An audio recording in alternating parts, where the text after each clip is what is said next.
Justice League number 8, written by Jeff Johns, art by Carlos de Anda and Ivan Reyes. Last issue was a Steve Trevor issue, and we just saw how he interacts with the Justice League, being their handler. And there was a part where Congress said, hey, why doesn't anybody else allowed on the Justice League? And this is an entire issue focusing on that. So we see that bit in Congress again, and they're basically saying, hey, we want someone that we want on the Justice League. And Steve basically tells them, okay, you point to somebody, you point to anybody who can stand on the level of Superman, Batman, and Wonder Woman.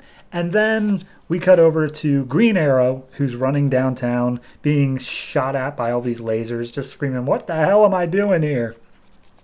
And as he dodges and ducks and all that, we cut over to the Justice League, who just wrapped up their battle with Amazo, the android cyborg thing that copies all the Justice League's powers. And they've already knocked him out, and they're like, all right, cool, we need to take him. We need to boom tube him out of here so that we can decommission him. And Flash is like, whoa, hold on.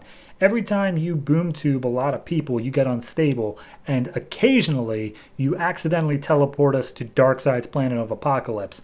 That's happened twice so far in stories we're not going to explore. So maybe, just maybe, let's not. But before they can discuss it anymore, Green Arrow steps up and he's like, hey, everybody, you guys were awesome, and I'm super glad I could contribute to that fight. And everyone's like, what in the hell are you talking about? And he points to an arrow sticking out of Amazo's ass, and he's like, I did that. And they're like, cool, great. So, what do you want? And he's like, I want to join your team. And Green Lantern's like, yeah, here's the deal. We already have one guy who can't do anything, a.k.a. Batman, but if he ever, sprains his ankle or something, we'll be sure to call you.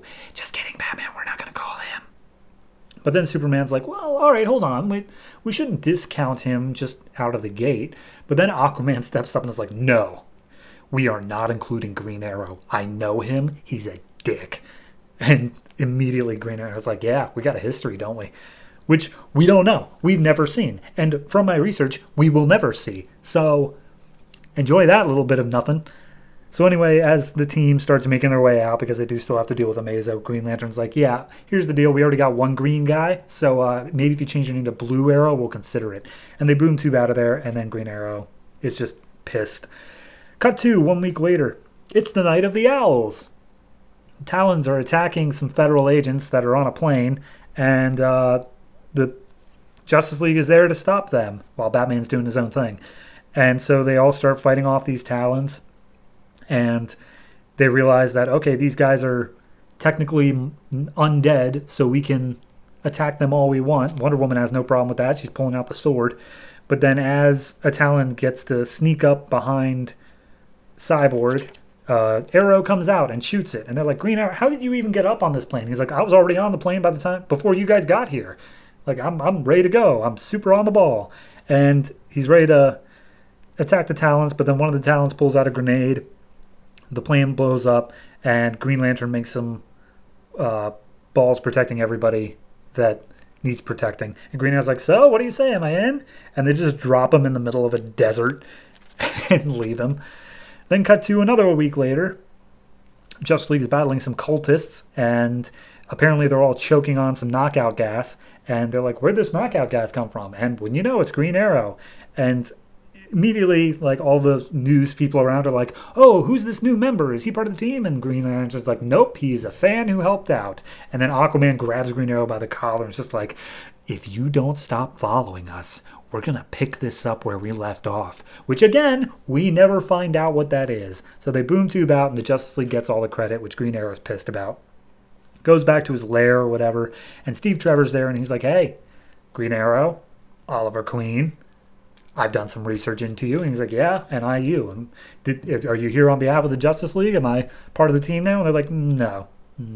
In fact, if they knew about your past, your criminal history, they probably would come after you. And he's like, I'm trying to make amends for that. I can do that if I'm part of the Justice League. Come on, I need this. And he makes a case for the team also needing a social conscience, but whatever. Steve Trevor basically steps up and is like, here's the deal. I can't get you in the Justice League. However, I do have a different team that you may be interested in. And Green Arrow is all for it, so we'll see what that turns into. Meanwhile, over on the Watchtower, Justice League is basically discussing, should we consider Green Arrow being a member of the team?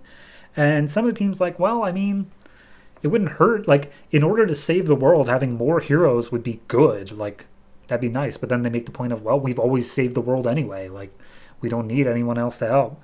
And they recount that the last time they let someone on the team, aka Martian Manhunter, in another unseen story we will never see again, he betrayed the team. He attacked them all, and he apparently learned their deepest secrets. So, yeah, they're a little bit touchy about that.